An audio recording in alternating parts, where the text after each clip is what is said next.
जय श्री राधे। जय श्री राधे।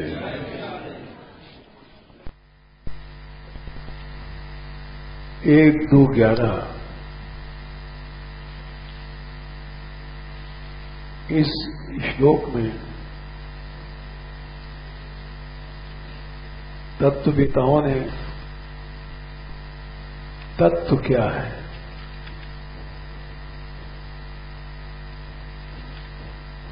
अद्वय ज्ञान ही तत्व है। अद्वय माने कोई दूसरा नहीं है,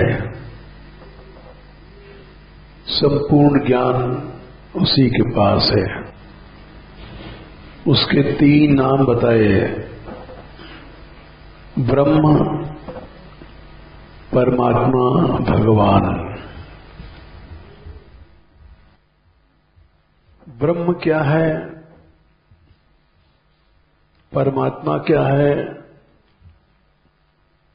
भगवान क्या है? ये 3 नाम क्यों हैं? क्या तत्व अलग अलग हो गए हैं? ये जो समझ गया वो भागवत समझ गया। जब उपक्रम ही नहीं समझा तो भागवत क्या समझेगा? इसीलिए विद्यावताम भागवते परीक्षा, अध्यात्म विद्या आती है कि नहीं आती है, इसका परीक्षा श्रीमद् भागवत है। भागवत में उपक्रम ही नहीं आया तो क्या भागवत समझेगा? इसलिए उपक्रम को ठीक से समझो। वो अद्वय ज्ञान है। अद्वय माने 2 नहीं। जब 2 नहीं है तो 3 नाम क्यों है? स्पष्ट समझते जाओ, जो ना समझो पूछो। तत्व एक ही है, आविर्भाव 3 हैं। उदाहरण के लिए, जैसे एक ही लड़की अपने पति की स्त्री बनती है और बेटे की मां बनती है, बहन की भाई बनती है, तो ये धर्म एक ही स्त्री में मातृत्व, पुत्रित्व, भगनीत्व एक ही स्त्री में आ जाते हैं। जैसे सूर्य एक ही है, प्रातःकालीन सूर्य, मध्यकालीन सूर्य, अस्तकालीन सूर्य। सूर्य अनेक नहीं होते हैं, किंतु आविर्भाव अनेक होते हैं। ग्रहणकालीन सूर्य अलग होता है, उदयकालीन सूर्य के अलग लक्ष्य होते हैं। बालस्यापि रवे पादा पतन्त्युपरि भूभृताम। बालक सूर्य यानी उदयकालीन सूर्य। तो सूर्य तो एक ही है, प्रातःकाल, मध्यकाल, मध्याह्न काल आविर्भाव की दृष्टि से उसके भेद किए गए। वैसे ही अद्वय ज्ञान, परमात्मा ज्ञान स्वरूप है और अद्वय है। ऐसा नहीं कि जैसे यहां संसार में कोई व्याकरण का पंडित है, कोई साहित्य का आचार्य है, कोई न्याय का, कोई मीमांसा का। बोले ये सब झगड़ा वाहिनी है। संपूर्ण ज्ञान वही अद्वय ज्ञान है, उसके टुकड़े नहीं होते हैं। अद्वय ज्ञान ही परमात्मा है और उस आनंद में आविर्भाव की दृष्टि से तीन भेद होते हैं, 1, 2, 11। इसको समझना ही श्रीमद् भागवत का उपक्रम है। सूत जी ने भागवत का उपक्रम कहा है ऋषियों से, तो वो उपक्रम में उन्होंने बताया अद्वय ज्ञान को ही तत्व कहा गया। वदन्ति तत्त्वविदः तत्तत्वम् यज्ज्ञानम अद्वयम्। अद्वय ज्ञान ही तत्व है। तत्व माने सार, अर्थ में त्व प्रत्यय होता है। जैसे चतुरत्व, त्व और तसिल, तसिल प्रत्यय स्त्रीलिंग होता है, चतुरता और त्व नपुंसक में होता है। ये फर्क है। चतुरत्व और चतुरता एक ही चीज है। इसी तरह से पंडितत्व और पांडित्य या पंडिता एक ही चीज है। तो तत्व माने सार वस्तु, समस्त संसार का सार, अनंत ब्रह्मांडों का सार, अनंत भगवत धामों का सार,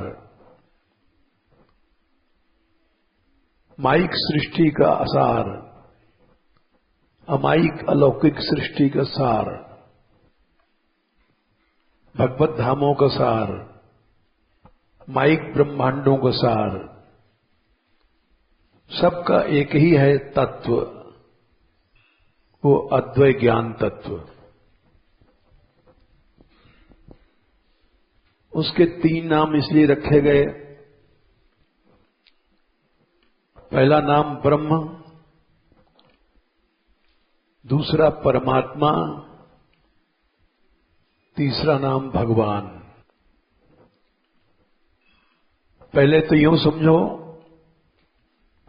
वो आनंद 2 प्रकार का है। एक मूर्त आनंद, एक अमूर्त आनंद। आनंद जब मूर्त माने पूर्ण रूप से व्यक्त होता है, उसमें मूर्तत्व आ जाता है। और जब पूर्ण रूप से व्यक्त नहीं होता है तो अमूर्त रहता है। मूर्तत्व धर्म क्या है? संपूर्ण अभिव्यक्ति। और अमूर्त माने संपूर्ण अभिव्यक्ति नहीं है। संपूर्ण अभिव्यक्ति माने उसको आंख से देख सकते हो, कान से सुन सकते हो, इंद्रियों तक से उग्राह्य हो जाता है। और अमूर्त इंद्रियों से ग्राह्य नहीं होता है। भगवान ने गीता में कहा, अव्यक्तो यम अचिंत्यो यम अविकार्यो यम उच्यते। अर्जुन, वो जो आत्मा है वो अव्यक्त है। दूसरे अध्याय में भगवान ने आत्म तत्व का उपदेश दिया है। वो कैसा है? 2/25 अव्यक्तोयम अचिंत्योयम अविकार्योयम उच्यते। अव्यक्त माने स्थूल इंद्रियां उसको नहीं देख सकती आत्मा को। अचिंत्य माने सूक्ष्म शरीर से भी वो नहीं ग्रहण किया जा सकता। मन बुद्धि आदि सूक्ष्म शरीर है। अव्यक्त माने स्थूल शरीर से अग्राह्य, अचिंत्य माने सूक्ष्म शरीर से भी अग्राह्य,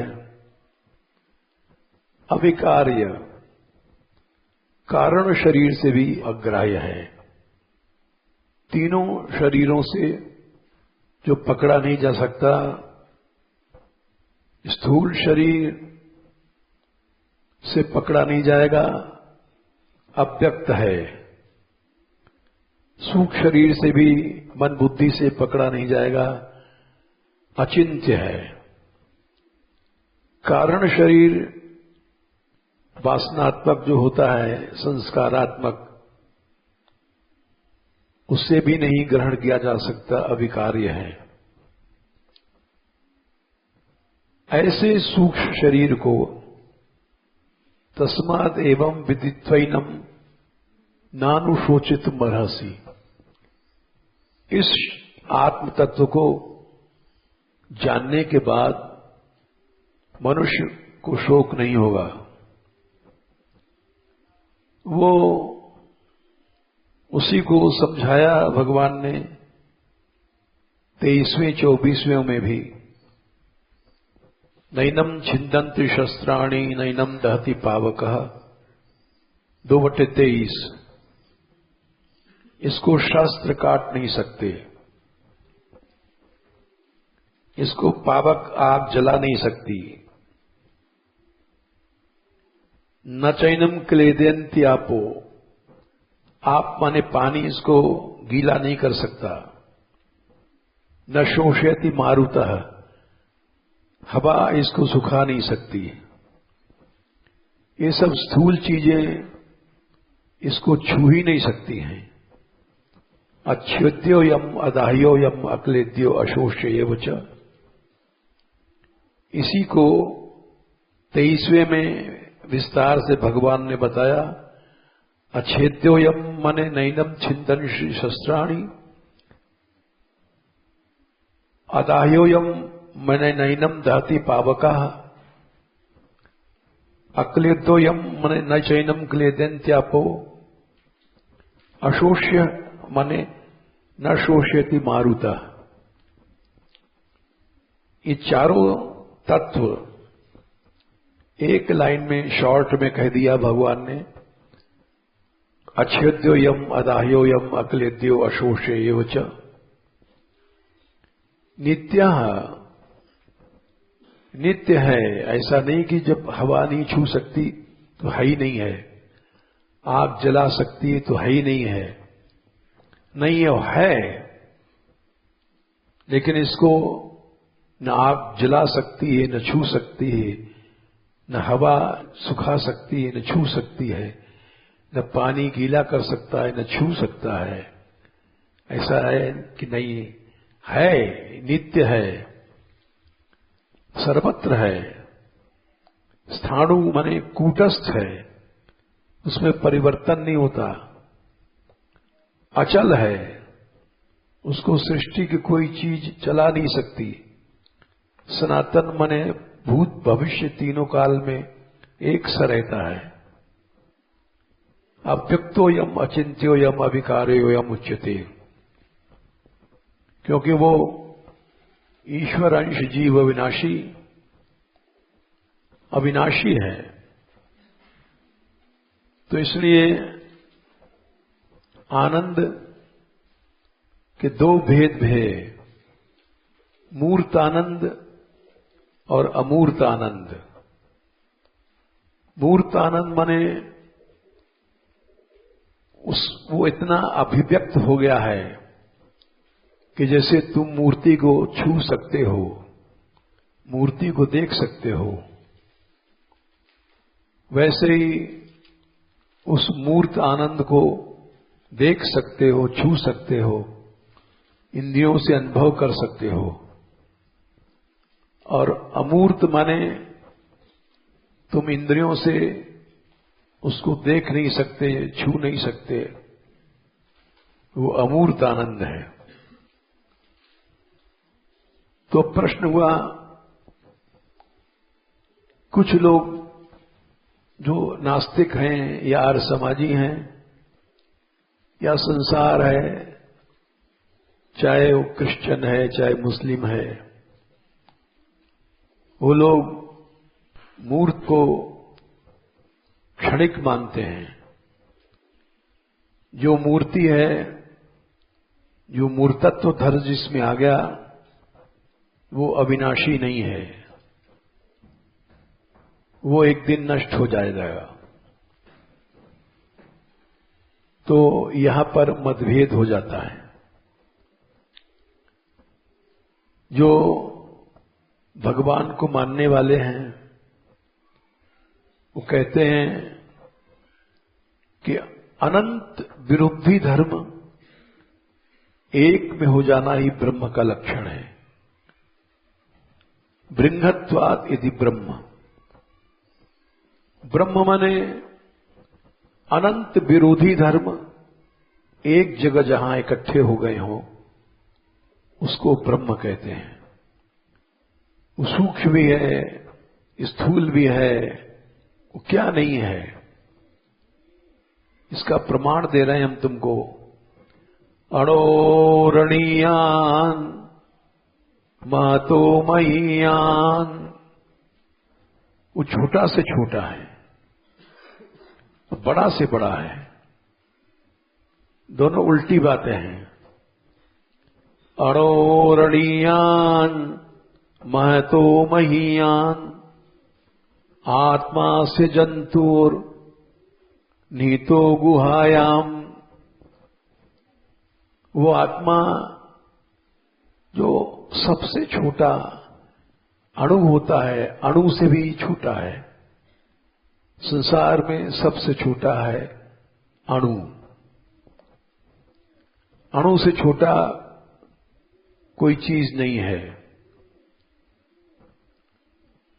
और बड़ा से बड़ा है वो परमात्मा। अणोरणीयान महतो महीयान, उल्टी बातें हैं। छोटा भी है और बड़ा भी है, सबसे छोटा है। उससे छोटा कुछ नहीं हो सकता। छोटेपन की सीमा, और उससे बड़ा कुछ नहीं हो सकता। दोनों विरोधी धर्म हैं। ये मंत्र कठोपनिषद में भी आता है, श्वेताश्वरोपनिषद में भी आता है, कई जगह आता है। इसलिए इसको सब मानते हैं, चाहे अद्वैतवादी चाहे द्वैतवादी। जिसमें अनेक विरोधी धर्म हैं, वही ब्रह्म है। अनेक श्रुतियां हैं, सद्भावतो अन्यान अत्येति, ये श्रुति है। धावतो अन्यान अत्येति, वो ऐसा जोर से चलता है, दौड़ता है कि सब पार कर जाता है। तो अणोरणीयान महतो महीयान, महतो महीयान माने उससे बड़ा कुछ नहीं है, यानी उससे बड़ी मूर्ति किसी की नहीं है। बड़ा होना ही माने मूर्तत्व धर्म आ गया। कोई हठ करे तो उसका कोई इलाज नहीं है।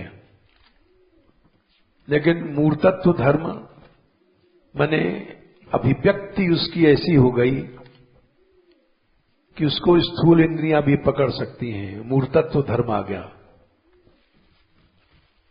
तो इसलिए जो लोग वेद नहीं मानते हैं, श्रुति नहीं मानते हैं, केवल बहस करते हैं, उनसे बहस नहीं करना चाहिए। क्योंकि भगवान क्या नहीं है। भागवत में कहा गया है किमस्ति नास्ति व्यपदेश भूषितम, 10वें स्कंद 14वां अध्याय। ये उत्क्षेपणम गर्भगतस्य पादयोः, ब्रह्मा जी ने स्तुति किया है। 12, 10, 14, 12 ये बहुत बढ़िया श्लोक है। इसका अर्थ समझ लो। ब्रह्मा जी कह रहे हैं जैसे मां के पेट में बच्चा रहता है और वो बच्चा 7वें महीने से उसमें क्रिया होने लग जाती है। पहले महीने में 3 दिन में बुदबुद बनता है, 1 महीने में गोला बन गया, सिर बन जाता है। दूसरे महीने में हाथ पांव बनने लग जाते हैं, गोलापन में विभाग हुए। तीसरे महीने में स्त्रीलिंग है कि पुल्लिंग है, ये चिन्ह उसमें बन जाएगा। फिर चौथे महीने में सातों धातुएं भीतर बनने लग जाती हैं। 5वें महीने में उसको भूख प्यास की अनुभूति हो जाएगी। 6वें महीने में झिल्ली चढ़ जाती है, जिससे गर्भाशय ढका रहता है। 7वें महीने में उसमें क्रियाएं होने लग जाती हैं। ब्रह्मा जी बोले जब बच्चा उत्क्षेपणम पांव को हिलाता है, उत्क्षेपण माने ऊपर फेंकना, तो उस समय मां को कष्ट होता है। लेकिन वो उस कष्ट को सह लेती है और खुश रहती है कि अनुभूति होती है कि हमारा बच्चा है, बड़ा रो रहा है। उसको कष्ट नहीं मानती है। जितनी भी स्त्रियां हैं गर्भ में उनको कष्ट होता ही है। जन्मत मरत दुसह दुख होई,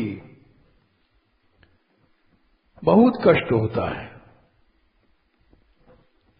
लेकिन कोई बुरा नहीं मानता। उत्क्षेपणम गर्भगतस्य पादयो, पादयो 2 वचन है। दोनों पांव गर्भगतस्य, गर्भ में स्थित बच्चे के द्वारा जो पांवों का उत्क्षेपण होता है। किम कल्पते मातुः अधोक्षजागसे, अधोक्षज बने हैं भगवान इंद्रियातीत, अधोक्षज माने इंद्रियातीत, अक्ष माने इंद्रियां, ज माने इंद्रियों से पैदा होने वाला अक्षज ज्ञान, अधा माने इंद्रियों से जो ज्ञान पैदा है उसके नीचे है भगवान, उसको अधोक्षज कहा गया है। भगवान को इंद्रियों से पकड़ा नहीं जा सकता। तो हे प्रभु, आप हैं वहां, आप सब देख रहे हैं, लेकिन अधोक्षज हैं। कोई डॉक्टर पकड़ नहीं सकता आपको यंत्रों से, या कोई मनुष्य नहीं पकड़ सकता, लेकिन आप अधोक्षज हैं वहां पर। उत्क्षेपणम गर्भगतस्य पादयो, क्या उसके पांवों का फेंकना, किं कल्पते मातु, उसकी मां आगस माने अपराध के रूप में समझती है। आगसे चतुर्थी अपराध के लिए, कल्पते मानती है, बोले नहीं मानती है। उत्क्षेपणम गर्भगतस्य पादयो किं कल्पते मातु अधोक्षजागसे। तो बोले तुम तो ब्रह्मा हमारे इस समय पेट में नहीं हो और गर्भस्थ शिशु बन रहे हो, कि जैसे मां गर्भस्थ शिशु के ऊधमों को करवट बदलता है या पांव फेंता है तो दर्द होता है, उसको दर्द नहीं मानती, क्षमा कर देती है। तो अब तो तुम गर्भस्थ शिशु नहीं हो, हंस पर बैठ के आए हो। तो कहते हैं किम अस्ति नास्ति व्यपदेश भूषितम। अस्ति कोई चीज है, कोई नहीं है, ये व्यपदेश, ये जो नाम रखा गया है चीजों का, जितनी चीजें हैं चाहे नहीं हैं, जो धर्म हैं, जो धर्म नहीं है। तवास्ति कुक्षे कियद अपरंत, क्या आपकी कुएं के बाहर है? यानी संसार में जितनी धर्म हैं, चाहे मूर्तत्व है चाहे अमूर्तत्व है, वो सब आपके भीतर ही है। अगर कोई आदमी कहता है कि मूर्तत्व धर्म भगवान में नहीं है, तो जो चीज नहीं है वो भी भगवान में है, जो चीज है वो भी भगवान में है। तुम कहते हो कि आकाश से फूल नहीं होता, या शश खरगोश को सींग नहीं होती है। जो चीज नहीं होती है वो भी भगवान के भीतर है। जो चीज है, यो समझो नहीं है, यानी तुम्हारी कल्पना में तो वो चीज आई कि आकाश से फूल नहीं होता, आकाश में नहीं होता, खपुष्प नहीं होता, ये कल्पना भी तो तुम्हारी बुद्धि में आई। वो बुद्धि भी तो भगवान के भीतर ही है।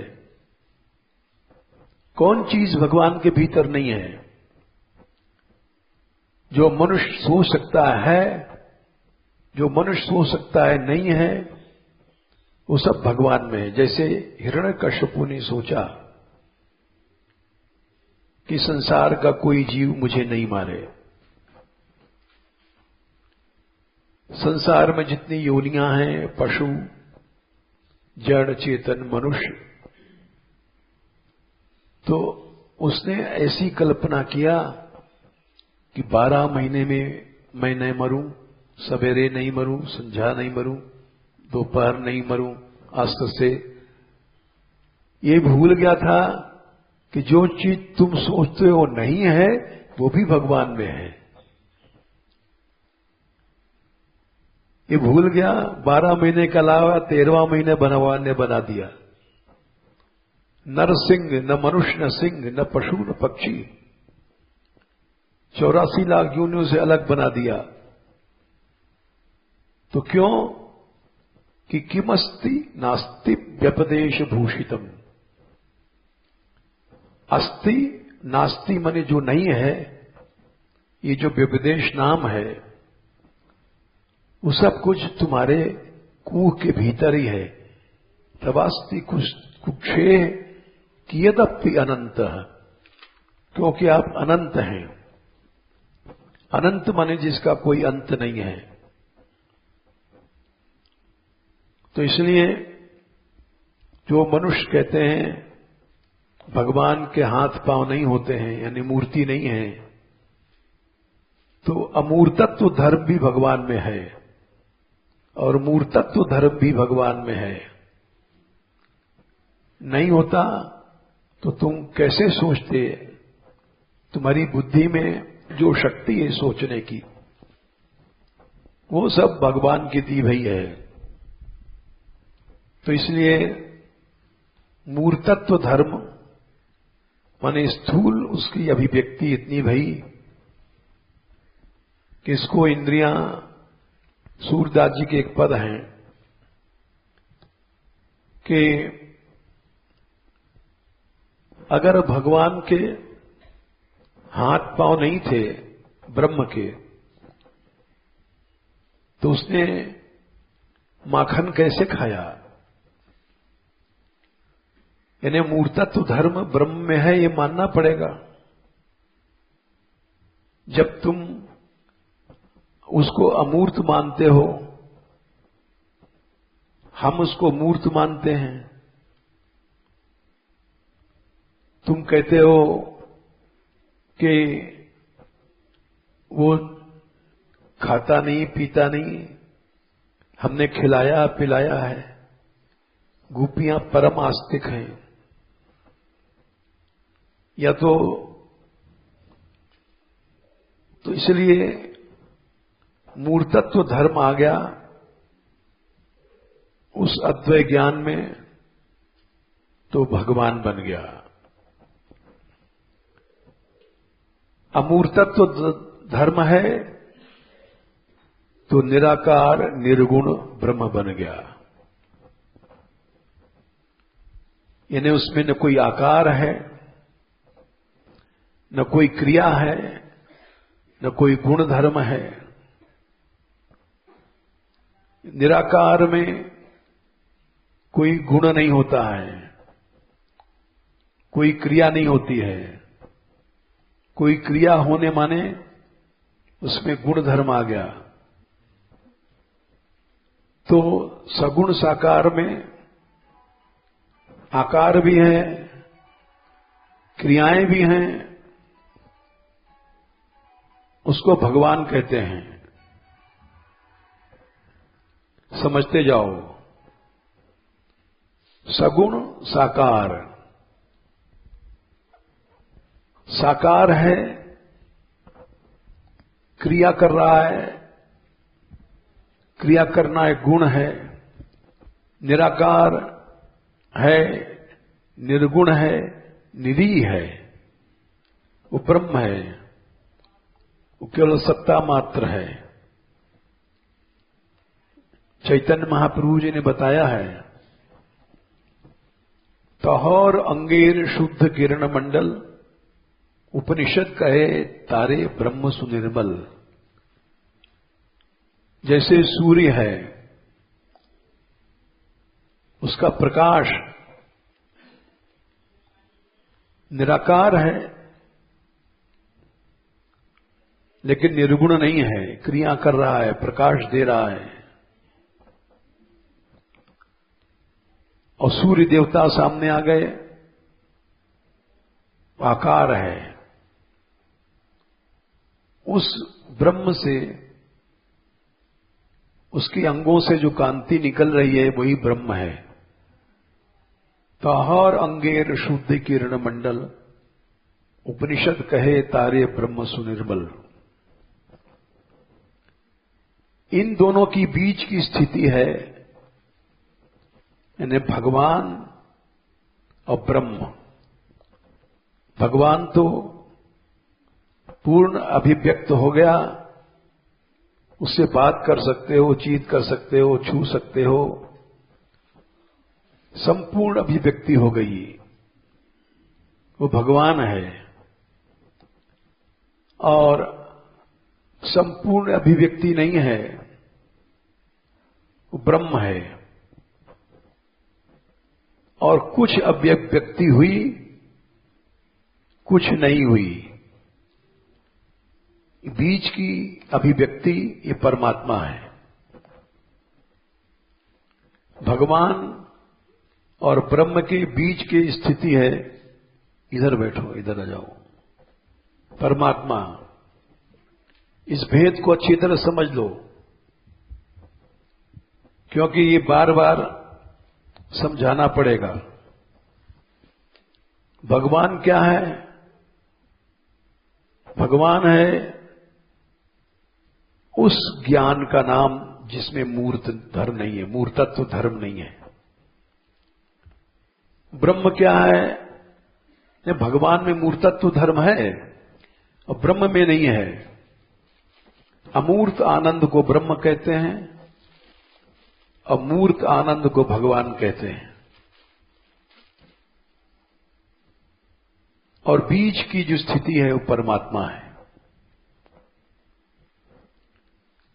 भगवान और ब्रह्म की बीच की स्थिति है परमात्मा। उसमें परमात्मा में क्रियाएं हैं। परमात्मा सृष्टि को बनाता है, पालन करता है और नष्ट करता है। यतो वा इमानि भूतानि जायन्ते येन जातानि जीवन्ति तद ब्रह्म। भगवान ने ब्रह्म से ही उपनिषद कह रहा है, अनंत जीव पैदा भय। यतो वा इमानि भूतानि जायन्ते येन जातानि जीवन्ति, जिससे पैदा होने के बाद जीवन शक्ति मिलती है। यत् प्रयंति, जिसमें लीन हो जाते हैं, लीन होने के बाद उसी में सोते रहते हैं प्रलय काल में, वो है ब्रह्म। तो ब्रह्म है, यानी उसमें से जीव पैदा हो रहे हैं, पालन कर रहे हैं, सो रहे हैं, किंतु उसकी बीच की स्थिति है भगवान और ब्रह्म के बीच की स्थिति ही परमात्मा। परमात्मा अंतर्यामी को परयात्मा कहते हैं। हर प्राणी के भीतर है अंतर्यामी रूप से।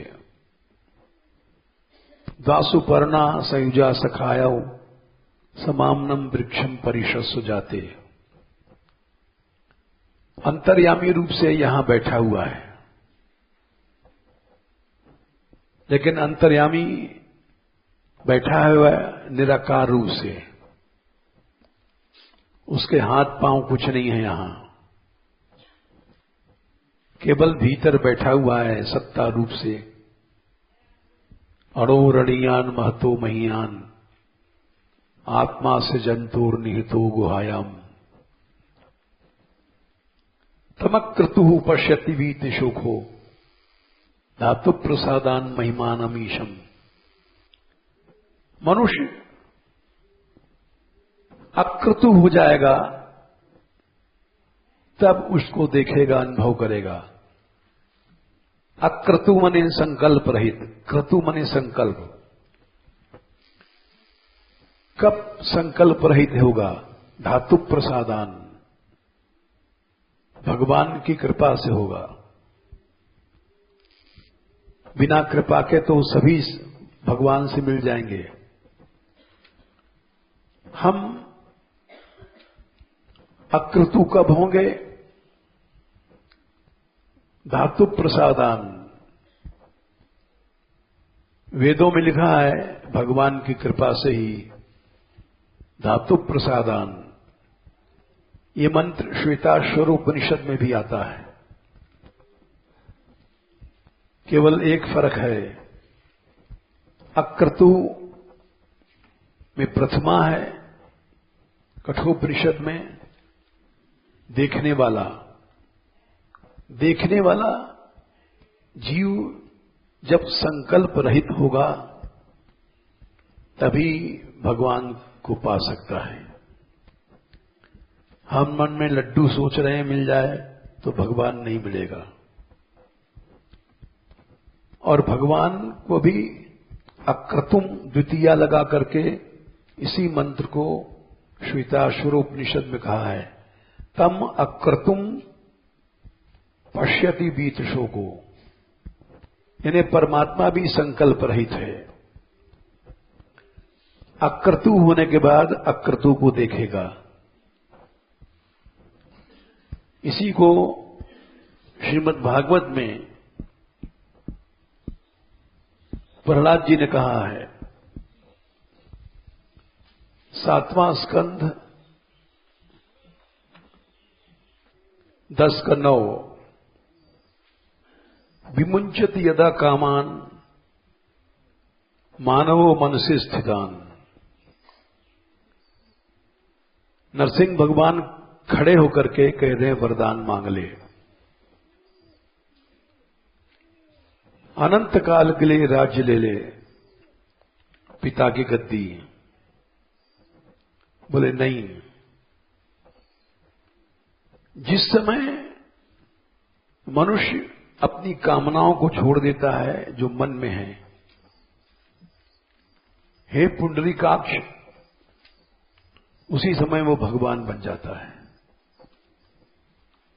तरी पुंडरीकाक्ष भगवत्वाय कल्पते। जब तक कामनाएं हैं वो जीव है, तो जो परमात्मा है वो जीव बन जाता है कामनाओं के त्याग से। एक और महत्व की बात बता दें, जैसे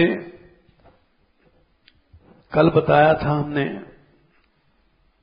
चिन्मय वस्तु में मूर्तत्व धर्म आया, भगवान बन गया। चिदानंदमय देह तुम्हारी, विगत विकार जान अधिकारी। ये अयोध्या कांड में 126 तुम्हारा स्वरूप कैसा है,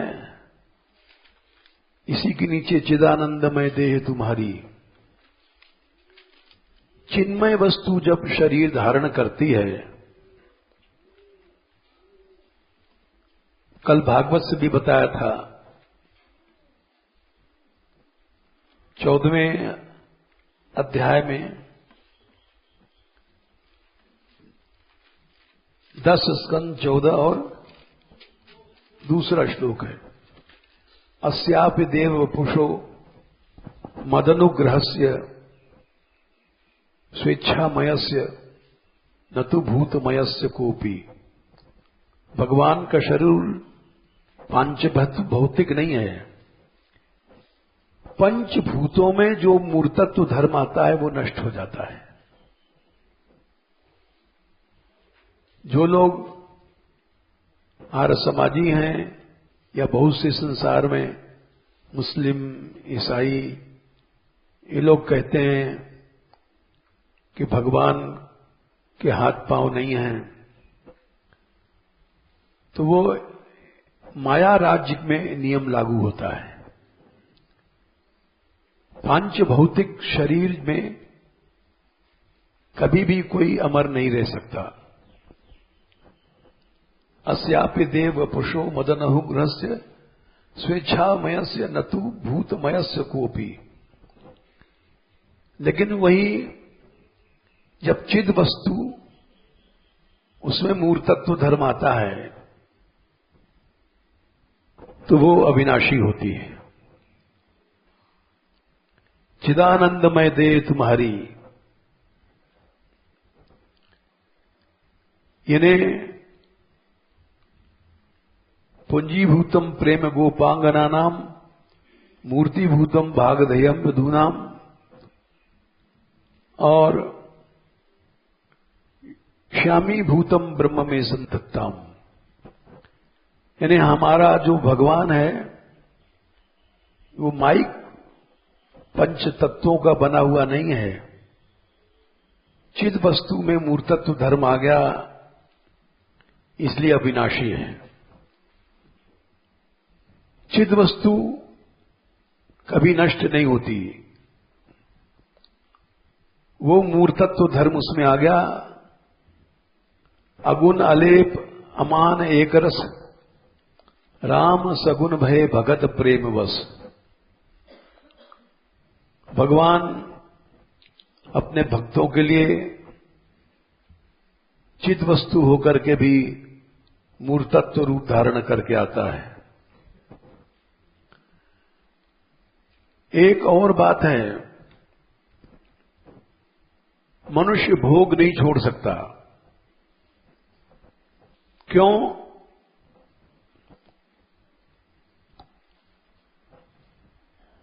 दो कारण है।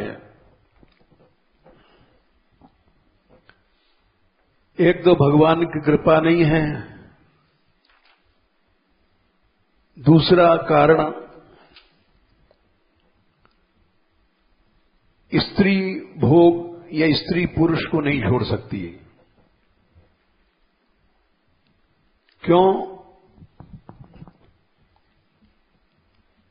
कि शरीर जितने हैं ये माया है। चाहे पुरुष का शरीर हो, चाहे स्त्री का शरीर हो, शरीर एक ही है, शक्ल अलग अलग है। पुरुष का शरीर भी पांच भौतिक है, स्त्री का शरीर भी पांच भौतिक है।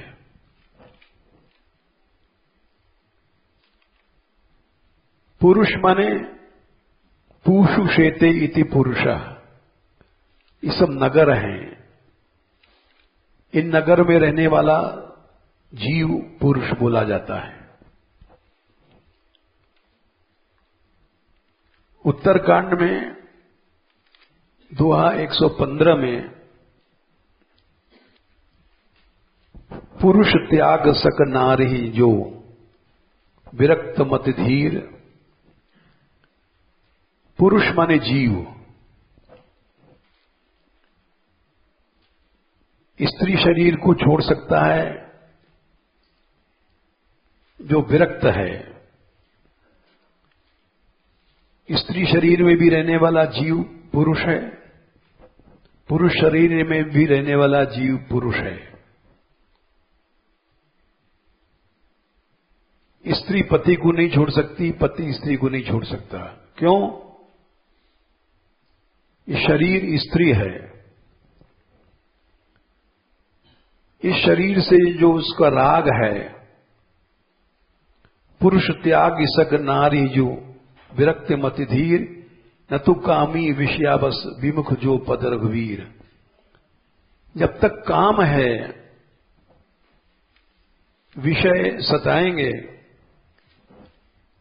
काम क्यों है? भगवान से विमुख है।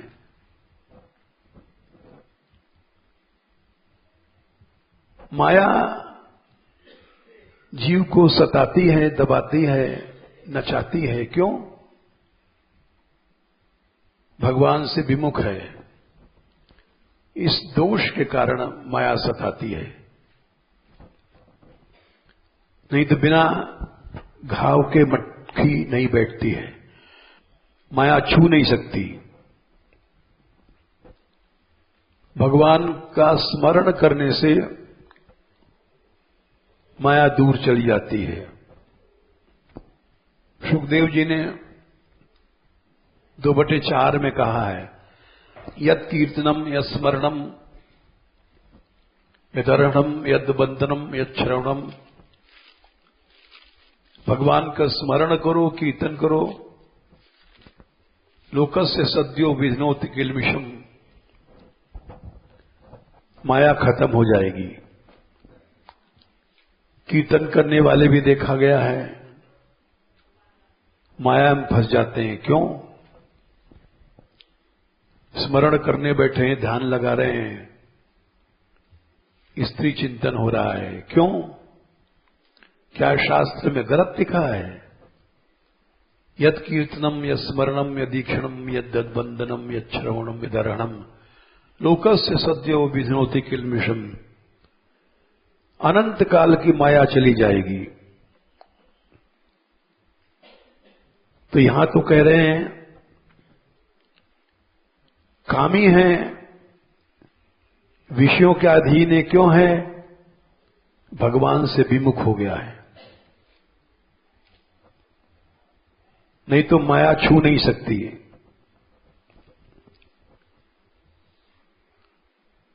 इसी 115 के नीचे भक्ति करने वाले के सामने माया आ नहीं सकती। भक्ति ही सानुकूल रघुराया ताते ते ही डरपतति माया। माया देखती है कि ये भक्ति कर रहा है तो तई विलोक माया सकुचाई। माया संकोच में भाग जाती है। कर न सके प्रभु निज प्रभुताई। और देखा गया कि कथा कीर्तन करने वाले भी भोग में देखे जाते हैं। इसीलिए दो दोहे दिए गए।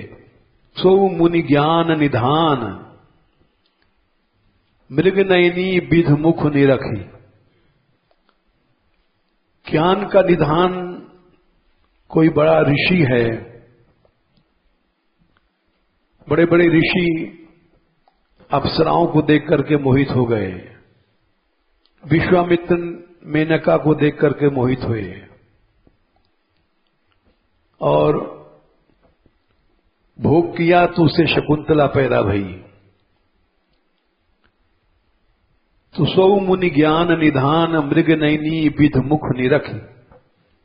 विवश होई हरिजान नारी विष्णु माया प्रगट। ये माया का मूर्तत्व धर्म शरीर है, स्त्री या पुरुष है। माया यद्यपि लड्डू पूड़ी सब माया है, लेकिन माया प्रकट होकर के शरीर के रूप में आती है। विष्णु माया प्रकट, ये ध्यान देने का शब्द है। माया का जो आनंद है, मूर्तत्व, वो शरीर है, लड्डू पूड़ी नहीं है। वो सब अमूर्त आनंद है। ये भोग मूर्त आनंद है। इसलिए माया को छोड़ नहीं सकता। कौन छोड़ सकता है? जो विरक्त है, उससे नीचे भगवान से विमुख है। तो ये माया का मूर्तत्व धर्म आ जाता है भोग में। और चिद वस्तु का मूर्तत्व धर्म आता है भगवान में। समझो, माया का मूर्तत्व धर्म है भोग और चिद वस्तु का मूर्तत्व धर्म है भगवान। इसलिए उसको पाने के बाद ब्रह्मानंद भी छूट जाता है। यहां मृगनयनी क्या है? विधुमुख मन चंद्रमुखी स्त्री कौन होती है? मृगनयनी कौन है? इस समय हो गया, कल बताएंगे।